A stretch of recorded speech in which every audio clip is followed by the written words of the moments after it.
प्रिय छात्र छात्राओं, आज हम नौका विहार नामक पाठ का अध्ययन करेंगे। इस शीर्षक को राष्ट्रकवि सुमित्रानंदन पंत जी ने लिखा है। पंत जी ने इस पाठ में अपनी स्वयं मित्र मंडली के साथ जो नौका विहार किया है चांदनी रात में, उसी का वर्णन कर दिया है। आज देखेंगे हम इस पाठ को। शांत स्नग्ध ज्योत्सना उज्ज्वल अपलक अनंत नीरव भूतल सैकत सैया पर दुख धवल तनवंगी गंगा ग्रीष्म ब्रल लेटी हैं शांत क्लांत निश्चल। शांत स्नग्ध ज्योत्सना उज्ज्वल, चांदनी रात के जो मनोरम वातावरण था उसका वर्णन किया गया है कि चारों ओर शांत स्नग्ध उज्ज्वल चांदनी छिटक रही है। या चारों ओर शांत स्नग्ध उज्ज्वल चांदनी फैली हुई है। अपलक अनंत, अनंत मीन्स आकाश, अपलक मीन्स बिना पलक झपकाए या टकटकी लगाए पृथ्वी को देख रहा है। नीरव भूतल, पृथ्वी शांत शब्द रहित है। और ऐसे वातावरण में, ऐसे मनोरम वातावरण में सैकत सैया पर दुख धवल तनभंगी गंगा ग्रीष्म ब्रल, ब्रल मीन्स उथली या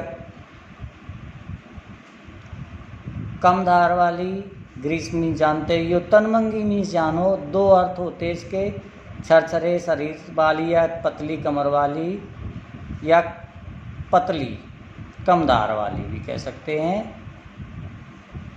बाकी सब इसमें दिया ही है। तो ऐसे मनोरम वातावरण में ग्रीष्म ब्रल यानी गर्मी के कारण, ग्रीष्म के कारण उथली कम धार वाली गंगा, सैकत मीन्स होती बालू, बालू के बीच मंद मंद, इसमें नहीं दिया भाव आपको जोड़ना पड़ेगा, मंद मंद बहती हुई ऐसी प्रतीत हो रही है मानो कोई छरछरे या शरीर वाली या पतली कमर वाली गंगा रूपी युवती ग्रीष्म ब्रल गर्मी से व्याकुल होकर दुग्धवल दूध जैसी सफ़ेद बालू की सैया पर, शांत मीन्स थकी हुई, क्लांत मीन्स मुरझाई, निश्चल मीन्स शांत लेटी हुई हो। तापस वाला गंगा निर्मल ससमुख से दीप्त मृदुल करतल लहरें और उस पर कोमल कुंतल।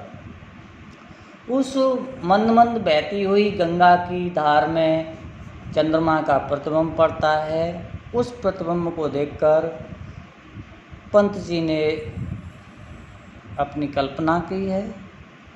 उन्होंने कहा है तापस वाला गंगा निर्मल, उस चंद्रमा में को, उस चंद्रबिंब को देखकर, उस गंगा में पड़ते हुए चंद्रबिंब को देखकर पंत जी को ऐसा लगा है मानो कोई गंगा रूपी तपस्विनी युवती या तपस्विनी वाला ससमुख अपने चंद्रमुख से दीप्त प्रकाशित अपनी कोमल हथेली पर, मृदुल करतल मीन्स अपनी कोमल हथेली पर अपने मुख को रखे हुए लेटी हो।